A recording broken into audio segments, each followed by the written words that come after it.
एक राजा ने मुनादी घुमा दी, कोई मेरे बकरे को चरा के ले आए, मैं उसे आधा राज्य दे दूंगा। लोगों ने कहा कि ये राजा मूर्ख है, अरे कल ही इसका आधा राज्य हम ले लेंगे। राजा साहब ये बकरा हम ले जाए? कहा हाँ ले जाओ। दिन भर महाराज उसकी फेवरेट चीज खिलाई, खूब खिलाई, खूब खिलाई, खूब खिलाई, ये मोटा ताजा हो गया बकरा। राजा ने कहा कि परीक्षा ले लें? कहा हाँ। जैसे ही राजा ने हरी घास सामने रखी, वो बकरा खाने लगा। कहा क्या खिलाया तुमने? ये देखो ये तो खा रहा है। वो माथा पकड़ के बैठ गया, मैंने तो सुबह से लेकर शाम तक इसको इतना खिलाया, उसके बाद भी इसकी भूख नहीं मिटी। दूसरे ने कहा कि छोड़ो मैं खिलाता हूं। ये क्या जाने, गरम गरम चपातियां रोटियां बनवाया महाराज, 200-400 रोटियां बढ़िया शुद्ध घी लगा लगा के खूब खिला रहा, खा खा खा। राजा के सामने मेरी इज्जत खराब मत करना। और शाम के समय जब राजा ने हरी घास दिखाई तो दौड़ के खा गया। अरे महाराज, इसने कहा ये तो बड़ा नुकसान हो गया, अच्छा खासा मैं भंडारा कर देता।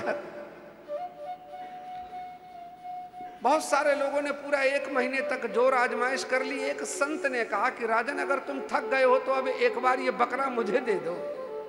तो कहा महाराज आप खिला देंगे? कहा हाँ, क्यों चिंता करते हो, इस बकरे को चराने की टेक्निक हमारे पास है, इनके पास थोड़ी है। ले गया महाराज, अपनी कुटिया में बांध दिया और ऐसी हरी घास दिखाता बकरे को।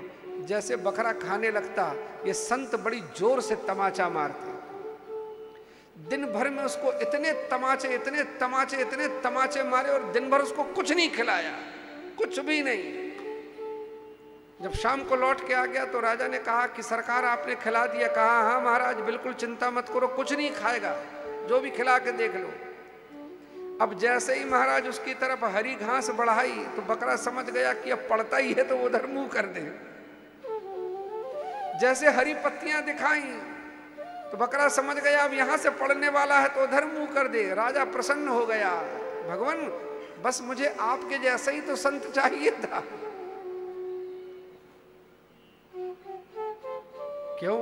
क्योंकि ये राजा सच्चे गुरु की तलाश में था। ये जानता था कि जो बकरे को चरा देगा महाराज, वो मेरे जीवन को भी बदल सकता है। जब एक पशु को सिखा सकता है तो मनुष्य को तो वो सिखा ही सकता है। चरणों में लेटकर महाराज कहा कि आज से आप मेरे गुरु हुए, मुझे ये तो बताए इस बकरे को आपने चराया कैसे? कहा चराना क्या है महाराज, ये मन ही तो बकरा है। जब भी ये कुछ मांगता है इसको मिला के एक तमाचा मारो, अपने आप लाइन में आ जाएगा। ये तुम्हारा मन रूपी बकरा तुम्हें नचा रहा है, ये चाहिए वो चाहिए, ये चाहिए ये चाहिए वो चाहिए, ठीक है चाहिए। लेकिन हमारे कृष्ण कहते हैं गीता में कि युक्त हार विहारस्य, जो तुम्हारे लिए उपयुक्त हो बस वही, जरूरत से ज्यादा नहीं।